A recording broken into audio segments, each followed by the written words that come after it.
1,000 years ago, Islamic civilization had surpassed Europe in nearly every respect. Islamic rulers were wealthier, armies were more powerful, and scholarship was further advanced. But something changed.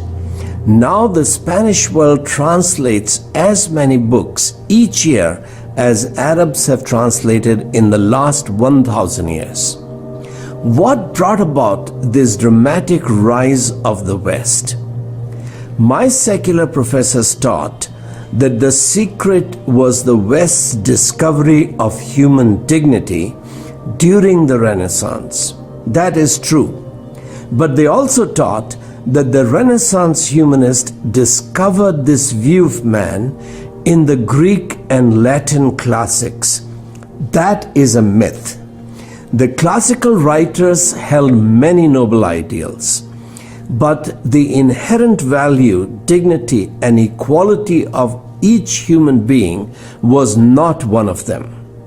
The US Declaration of Independence includes the famous line, "We hold these truths to be self-evident, that all men are created equal." But human equality has never been self-evident. Virtually every society throughout history has kept slaves and made women inferior to men. So how did the West's conception of human beings become so radically different? My professors believed the secular myth that the notion of human dignity originated in ancient Greece, but they didn't actually examine the primary sources. A century-long research culminated in a 2-volume work by Charles Trinkaus entitled In Our Image and Likeness. Trinkaus concluded that although Renaissance humanists quoted and promoted the classics, their peculiar view of human dignity came out of the Bible in deliberate opposition to Greek, Roman, and Islamic thought. Their view of man was derived from the very first chapter of the Bible, which says that God made man in his image and likeness. Renaissance writers such as Pico della Mirandola did not derive their high view of man only from one verse of the Bible about the creation of man in God's likeness. The Bible revealed man's unique dignity most supremely in the incarnation of Jesus Christ. God saw the misery of man and came as a man to make human beings sons and daughters of God. Muslim intellectuals couldn't believe this. They asked, can God also become a dog? Their view reduced man to the level of beasts.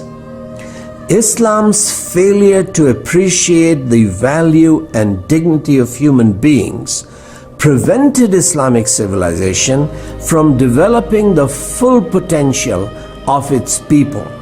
It trapped the masses without the fundamental rights and liberties that made it possible for the West to overtake Islamic civilization. Saudi Arabia, for example, refused to sign the United Nations Universal Declaration of Human Rights because it correctly saw that the declaration was anti-Muslim. It was a Judeo-Christian idea pretending to be universal. Far from violating God's dignity, the incarnation was to be the ultimate proof of man's unique dignity. Man was made in God's image, but the Bible taught reformers such as Martin Luther that human beings have fallen in sin. God has loved us enough to come and save us from our sin and make us His beloved children.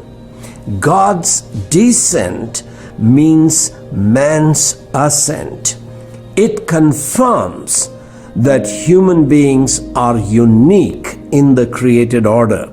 Of course, every atheist will tell you that he believes in human equality, but that's only because the Bible wrote that notion into their cultural DNA.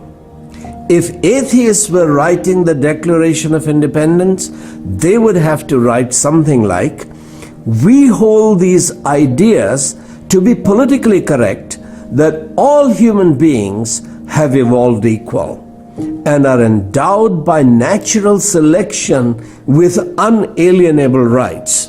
But that would be absurd. Mosquitoes are never told by evolution not to kill human beings. There is no observable way in which all human beings can be seen as equal. No, equality is a moral and theological idea that evolutionism can't support because it is a theory meant to explain inequality which is self-evident in nature.